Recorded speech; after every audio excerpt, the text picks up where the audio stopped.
देख रहा था कि आई थिंक मैडम शेख ने इंटरव्यू दिया एएनआई को, और वहां पे सवाल हुआ कि जो इंडिया और जो चीन का मसला है उसमें जब बात हुई तो शेख हसीना ने कहा कि हमें जो है वो हम इसमें न्यूट्रल रहना चाहते हैं। तो how come India see this, क्योंकि ये जो कुछ इंडिया ने ऑफर किया है, टेबल पर रखा है, basically that is to win over India Bangladesh को। और उधर मेरी तो इतलात ये भी है, इंफॉर्मेशन ये भी है कि इंडिया ने Bangladesh didn't become a part of the Quad. It was one of the countries which were offered to be a member of the Quad, लेकिन चाइना की वजह से वो नहीं गए। तो आप क्या देखते हैं कि जो बांग्लादेश की जो इंटेंशन है to be neutral, how come Bangladesh could be trouble maker और could be a trouble for India in future? क्योंकि इंडिया जो है वो बांग्लादेश को for how long you will keep remembering them 1971, because आगे थोड़ा और चलना पड़ेगा। जैसे पाकिस्तान मुस्लिम दुनिया को सारा टाइम कश्मीर जो है वो मुसलमान एंगल से समझाता रहता है, और अब उनको समझ नहीं आ रही दिस एंगल। सो इंडिया जो है उसको वो 71 को किस तरह को याद कराएगा बांग्लादेश को, बिकॉज वो जो कहते हैं ना, वो जो चाइनीज इंसेंटिव्स हैं at some time they may outweigh India. आप इस एंगल को कैसे देखते हैं? बिल्कुल आपने ठीक बोला चीमा साहब, इसलिए जब हमने 71 की बात करी, हमने साथ में $9.5 अरब भी दिए। So it is 71 plus 9.5। तो ऐसा नहीं है, मतलब अब आप घर में आएंगे तो चाय के साथ आपको बिस्किट बिस्किट नाश्ता भी कराएंगे, सूखा सूखा थोड़ा ना भेजेंगे आपको। तो ये ऐसी बात नहीं है साहब। We understand the power of money, number one. Number two, मुझे नहीं लगता कि Bangladesh was ever a serious contender for Quad. जो रिसोर्सेज क्वाड में आने के लिए चाहिए, जिस तरीके का आपका एक ग्लोबल रुतबा चाहिए, जितने पैसे आपको ओवरऑल, देखिए कल आप ये कह सकते हैं क्वाड में कोई भी आ सकता है, कल आप बोले क्वाड में ये आ गया वो आ गया। अगर बांग्लादेश आ सकता है तो भाई इंडोनेशिया क्यों नहीं आ सकता क्वाड में? थाईलैंड क्यों नहीं आ सकता? उनके पास नेवी नहीं है। फिर आप बोलेंगे जी वो फिलीपींस क्यों नहीं आ सकता क्वाड में? फिर आप बोलेंगे साहब ये क्यों नहीं आ सकता? तो ऐसी बात नहीं है। Even Taiwan has a navy, and some of these countries that I mentioned have a navy bigger than Bangladesh. So मेरा कहने का मतलब, I don't think Bangladesh was ever a serious contender for Quad. Quad is वो big boys का game है sir, वो मामला ही अलग है। दूसरी चीज, अगर बांग्लादेश ये कहता है कि कि we want to remain neutral between India and China, that is good। एक सेंस में अच्छा भी है, बिकॉज मैं आपको बताता हूँ कि सर, जैसे ना पाकिस्तान की फॉरेन पॉलिसी में यही गलती हुई थी कि आपने बोला कि नहीं अमेरिका के साथ हूं, फिर अमेरिका के साथ है, बाकी दुनिया से दुश्मनी मोल ली, आपने रूस से दुश्मनी मोल ली। फिर आपने बोला चीन के साथ है, तो फिर आपने बोला कि इंपोर्टेड हुकूमत नामंजूर। यू सी, बात ये होती है कि इट इज गुड, क्योंकि हर एक खुद मुख्तार मुल्क बैलेंस करके चलता है।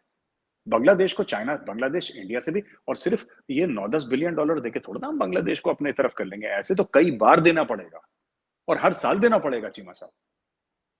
और जब तक बांग्लादेश को लगेगा कि उसका इंपॉर्टेंस है, वो इंडिया से भी लेगा और चाइना से भी लेगा। इंडिया भी तो यही काम करता है सर, हम we also do the same thing. हम नहीं करते? हम अमेरिका से, अमेरिका ने क्यों नहीं हमारे ऊपर कैट्सा लगा दिया?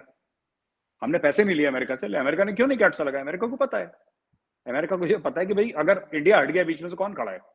तो ये सब तो फायदा, देखिए फायदा उठाते हैं, अच्छी बात है। इसका मतलब कि people in Bangladesh are thinking about Bangladesh, और हम बांग्लादेश से ऐसा क्यों एक्सपेक्ट करें कि they should think about India?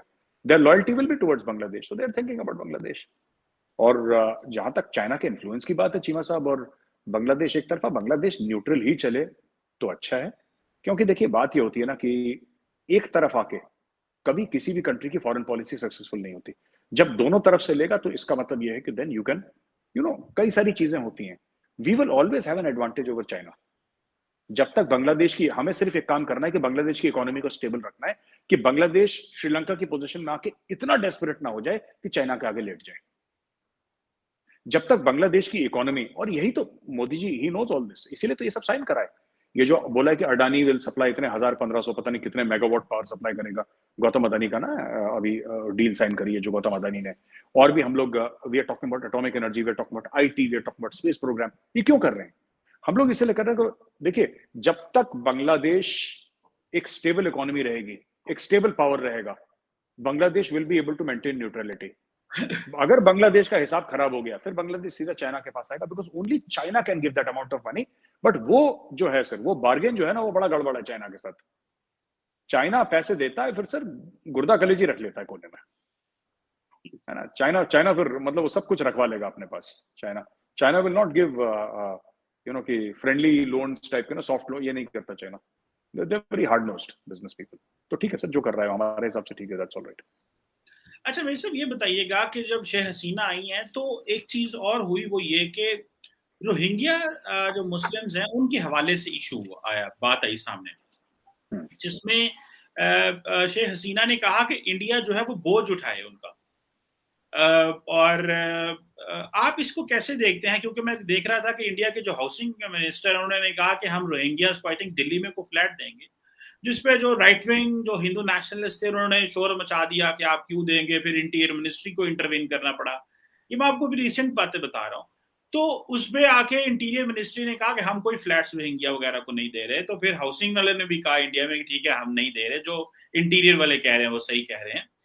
ये जो India being a big country in the region, देखिए इंडिया एक बड़ा मुल्क है, ठीक है, तो वो कहते हैं ना कि अगर आपके वो स्ट्रेटेजिक इंटरेस्ट बड़े हैं तो वो प्रॉब्लम्स भी फिर बड़ी मिलेंगी आपको, बिकॉज आप you want to have an influence ना, भले बांग्लादेश हो, मालदीव हो, नेपाल हो, रीजन में हो, इसी तरह म्यांमार हो। तो आप इसको कैसे देखते हैं? और खासतौर पे उन्होंने कहा कि